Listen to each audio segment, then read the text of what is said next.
Yahoo minasan. This is Yuki, your realist imitation Yu elf, and today I'm here with you in order to talk about Vampire Dormitory as the king of gender bender stereotypes. And if you are familiar with the gender bender anime, manga, manhwa, webtoons, and if you are used to all the stereotypes that always occur there, but you still love them and you still read them frequently, then this video is for you. And in case you don't know about it, it's maybe good for you to track down what I would call the stereotypes. So it's often those really predictable moments that happen in every single show which share the same genre, but you are not upset about them because you came to watch that particular show or read that particular manga knowing exactly what's gonna happen in 20 chapters, in 30 chapters, or maybe by the end. Like, you know it, and you came there because you want to read that in particular, and because you want to see all those frustrated, hilarious, kind of Tokidoki moments.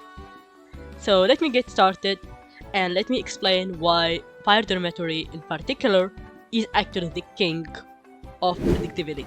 So the first point I would like to make about the show is the fake guy panic.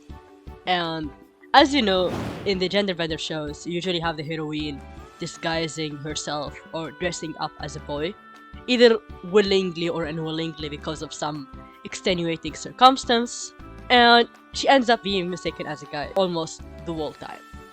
And she either misses out the opportunity to explain herself, or either there is some conditions or some situation that makes it more convenient or more safe for her to keep the guy identity.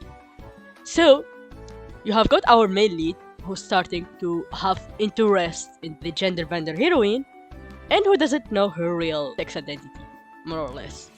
And they start developing feelings for the heroine, and they start having this kind of fake guy panic, like, do I like guys? Do I really want to go that way? Do I really have to inform my whole family and everyone around me? Am I really convinced? No, it's just because I care. It's just because I'm a really merciful person. It's just because I'm really so kind that I ended up developing this kind of fake feelings or fake assumptions.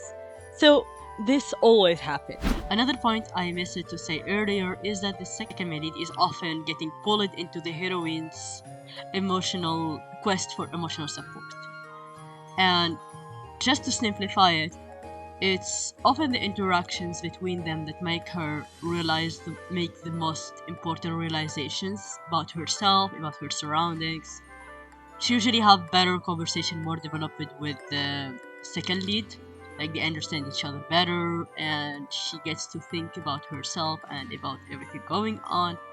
So I often really enjoy the discussion between the gender bender heroine and the second lead or other side main leads. And the second point is the not fake guy panic, which is kind of funny because you often notice that the second lead in the gender bender manhwas or gender bender anime, they don't care really about the sexual or gender identity of the heroine, but they often focus on who she is. Like, if they really like her, they don't care about all of that. You just want to earn her or him, whatever it is, affection, and they do whatever it takes to make them happy, to make them satisfied, to help him or her reach their goals.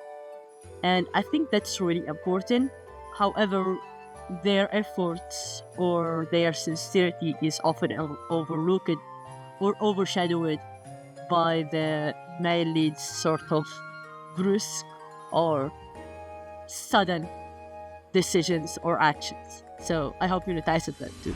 So the next point I would like to speak about regarding Vampire Dormitory is actually how very much often the gender bender heroine wears like girl clothes, but still she gets treated as a boy or as cute boy. And it's kind of funny because it's so obvious, yet everyone has this one idea which they believe in, or this assumption about her gender identity. They're just thinking, okay, she looks cute, but then what? Like, he looks cute, but then what? So, I don't know why it happens every single time, but I still find it funny because their reactions are just gold, but then it doesn't really give a huge step into the romance route. it just gives those plus point of affection. That's it. The other point you are likely to notice is often the male lead is terrible at expressing his emotions, and he has this wild combination between anger issues and being a tsundere, so that makes him like a typically ideal male lead. He really sucks at expressing his emotion, he's very terrible at it. Nevertheless, he's still the male lead, and he's still the one who's most likely going to win over the heart and the fancy of the heroine. As usual, the second lead is most likely going to be compassionate, very understanding. The heroine tend to have more development and more meaningful conversation with him and debates, and it helps her clear out her mind and make better decisions about her life and also her choices in the future. But his main fault is usually that he's hesitant and lacks the courage to act in the key moments of the story, or he doesn't usually hold on his ground or try to fight off the main lead because he doesn't want to upset the heroine, because he doesn't want to force on his emotions, and because he's really considerate and very well understanding. And I find it like really such a waste that he's the one who keeps losing. Like, there are really extremely very few stories where the second leads like perfectly win, because usually he deserves the heroine more than the main lead. The only example that comes to my mind usually is Hironaka no Ryose. That's the manga where the second lead definitely won. And I probably need to make some research around this, like which mangas where the second leads like really the one heroine, because they are extremely rare.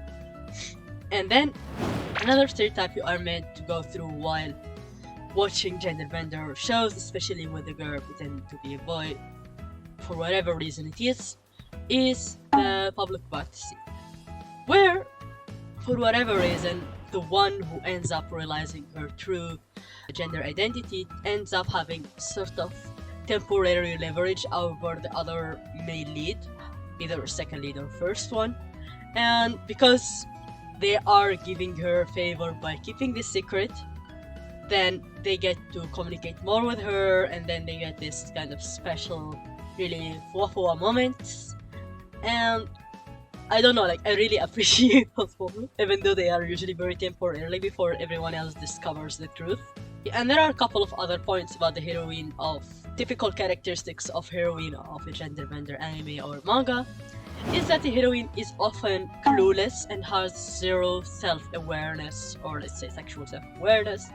She barely protects herself or be guarded around the main leads, to the point of being naive or dumb sometimes. That's what you would notice. It can be a bit frustrating, it can look cute to you. It depends on the context, honestly, because sometimes, yeah, it's just like kind of this, they are really young and they're really trustful, and sometimes it just leads to really some terrible consequences. And the final point, you would notice that the heroine, gender bender heroine, in most cases but not always, is pushover. It means that she almost has rarely a will of her own and being controlled by the whims and the moodiness of the male lead, whom sometimes feels like, you know, getting closer to her or having her all the time with him, and sometimes he feels like distancing himself and just going and doing other things, and leaves her in anxiety, self-doubt, criticizing herself, and going through like a vicious circle of negative thoughts. So these are the trends I noticed. If I missed anything, please feel free to just comment it below, and I will give you my opinion if I think that's very much typical, or if that particular aspect you mentioned is just, you know, like once off kind of behavior thing. So thank you, have a nice day, bye bye.